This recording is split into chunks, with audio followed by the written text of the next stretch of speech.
Assalamualaikum warahmatullahi wabarakatuh. Baiklah, sebelum memulai pembelajaran kita hari ini, alangkah baiknya untuk kita berdoa terlebih dahulu agar proses pembelajaran kita pada hari ini dapat berjalan dengan lancar. Berdoa dimulai. Berdoa selesai. Baiklah, di sini Ibu akan mengecek kehadiran. Apakah ada yang tidak hadir? Oke, berarti hadir semua ya.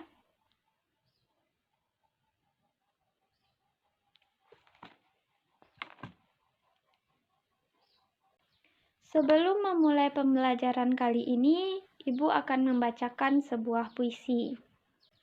Matahari terbit, embun memudar, dunia terjaga, semangat berkobar, langkah pertama, mimpi terukir, bahagia sederhana, hati bersyukur. Setelah mendengarkan puisi tersebut, apa kesan kalian setelah mendengarkan puisi ini? Nah, benar. Kesan yang diberikan adalah kesan yang positif, menyenangkan, dan membangkitkan semangat kita. Nah, lalu apa fungsinya kita memahami puisi ini? Memahami puisi bukan sekedar membaca kata-kata, tapi menyelami lautan makna dan emosi yang tersembunyi di baliknya. Dengan memahami puisi ini, kita bisa memperkaya empati terhadap sesama, mengembangkan pemikiran kritis dalam mengenal isi pesan yang tersembunyi, serta memperluas wawasan dan bahasa, serta keindahan susunan kata. Pada akhirnya, ini adalah cara untuk menghargai seni dan keindahan yang ada di sekitar kita, membuka mata kita pada perspektif baru tentang kehidupan. KD kita yaitu 3.7 mengidentifikasi unsur-unsur pembangun teks puisi yang diperdengarkan atau dibaca. Tujuannya adalah menjelaskan pengertian puisi dengan benar setelah mengamati dan berdiskusi, dan juga mengidentifikasi unsur-unsur fisik puisi yaitu tipografi, diksi, imaji atau citraan, kata konkret, gaya bahasa atau majas, rima atau ritme dari puisi yang diperdengarkan atau dibaca dengan tepat dan teliti secara mandiri. Sekarang kita masuk ke materi yang pertama yaitu pengertian puisi. Puisi adalah salah satu bentuk karya sastra yang terikat oleh irama, rima, bait, dan baris yang digunakan untuk mengekspresikan pikiran, perasaan, ataupun gagasan dari penyair atau penulis puisi ini. Puisi bersifat imajinatif, kiasan, dan padat makna. Apa saja unsur-unsur pembangun puisi ini? Yang pertama, unsur fisik atau struktur fisik. Yang pertama adalah tipografi atau perwajahan puisi, bentuk visual puisi, tata letak baris, bait, penggunaan huruf besar atau kecil, tanda baca yang membentuk makna. Contohnya, puisi ini berbentuk zigzag, spiral, atau hanya satu larik. Yang kedua yaitu diksi atau pilihan kata. Pemilihan kata-kata yang dilakukan penyair untuk menciptakan keindahan, ketepatan, dan kedalaman dari makna ini. Selanjutnya yaitu imaji atau citraan, kata atau susunan kata yang dapat mengungkapkan pengalaman indrawi atau penglihatan, pendengaran, penciuman, perabaan, dan pengecapan.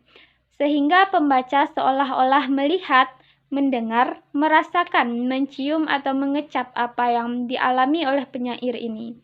Selanjutnya adalah kata konkret. Kata yang mengacu pada objek atau hal yang dapat ditangkap oleh indera atau nyata. Kata konkret ini digunakan untuk memperjelas dan menghidupkan gambaran imaji. Contohnya, rama rawa untuk kemiskinan, laut untuk kebebasan. Selanjutnya yaitu gaya bahasa atau majas. Penggunaan gaya bahasa menyimpang dari bahasa biasa untuk menciptakan efek tertentu atau menimbulkan makna kiasan. Contohnya yaitu metafora, personifikasi, simile, dan hiperbola. Selanjutnya yaitu rima atau ritme. Rima yaitu persamaan bunyi pada akhir baris atau di dalam larik puisi. Sedangkan ritme pengulangan bunyi, kata, frasa, dan kalimat yang menimbulkan gelombang atau alunan suara yang teratur, memberikan kekhasan pada puisi ini. Yang selanjutnya yaitu unsur batin atau struktur batin. Yang pertama adalah tema, yaitu gagasan pokok atau ide dasar yang mendasari sebuah puisi ini. Yang kedua yaitu rasa, sikap penyair terhadap pokok permasalahan yang terkandung dalam puisi ini. Rasa puisi ini berkaitan erat dengan latar belakang sosial, pandangan hidup, dan pengalaman penyair ini. Selanjutnya yaitu nada, sikap penyair terhadap pembaca. Nada puisi dapat berupa nada merendah, sombong, datar, sinis, protes, atau menggurui. Nada erat kaitannya dengan rasa. Selanjutnya yaitu amanat atau pesan, pesan moral atau nasihat yang ingin disampaikan penyair kepada pembaca. Amanat dapat disampaikan secara tersurat maupun tersirat. Tetapi lebih banyak puisi ini mengungkapkan makna secara tersirat. Baiklah, sekian materi dari puisi ini. Selanjutnya, Ibu akan menampilkan 2 puisi dengan tema yang berbeda. Mohon Ananda semua untuk membaca dan mengamati dengan cermat setiap teks puisi yang diberikan, memperhatikan bentuk dan pilihan katanya. Nah, setelah selesai membaca 2 puisi dengan tema yang berbeda tersebut, apakah ada yang ingin ditanyakan? Pertanyaan yang bagus, bagaimana cara kita mengetahui makna tersembunyi dalam puisi ini? Mengetahui makna tersembunyi dalam puisi secara singkat bisa dilakukan dengan beberapa langkah sederhana. Yang pertama yaitu perhatikan pilihan kata atau diksi yang digunakan oleh penyair ini. Kata-kata seringkali memiliki konotasi atau makna tambahan selain makna literalnya. Yang kedua, cari citra atau gambaran yang diciptakan puisi. Apa yang bisa kamu lihat, dengar, atau rasakan? Ini seringkali menjadi petunjuk penting. Yang ketiga yaitu identifikasikan simbol dan metafora. Apakah ada objek atau ide yang mewakili sesuatu yang lain?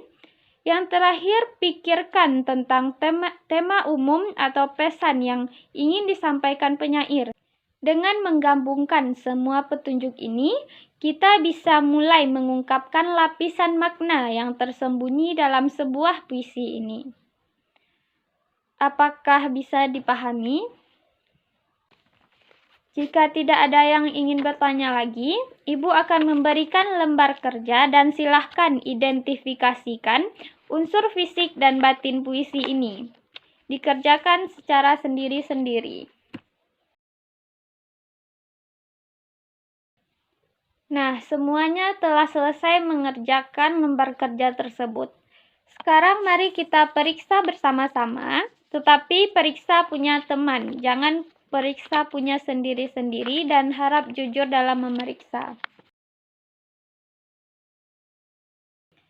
Nah, sekarang kita sudah selesai membahas materi dan mengerjakan LKPD ini, dan juga kita sudah memeriksanya. Apakah masih ada yang ragu tentang materi puisi ini? Jika ada, silahkan bertanya. Jika tidak ada yang bertanya, maka kita akan membuat kesimpulan pada pembelajaran hari ini. Kesimpulannya adalah pengertian puisi yaitu puisi adalah salah satu bentuk karya sastra yang terikat oleh irama, rima, bait, dan baris yang digunakan untuk mengekspresikan pikiran, perasaan, atau gagasan penyair. Unsur-unsur pembangun puisi ini ada 2, yaitu unsur fisik dan unsur batin. Unsur fisiknya yaitu tipografi, diksi atau pilihan kata, imaji atau citraan, kata konkret, gaya bahasa atau majas, dan yang terakhir rima atau ritme. Sedangkan unsur batinnya yaitu tema, rasa, nada, dan amanat. Baiklah, mungkin sekian pembelajaran kita pada pagi hari ini.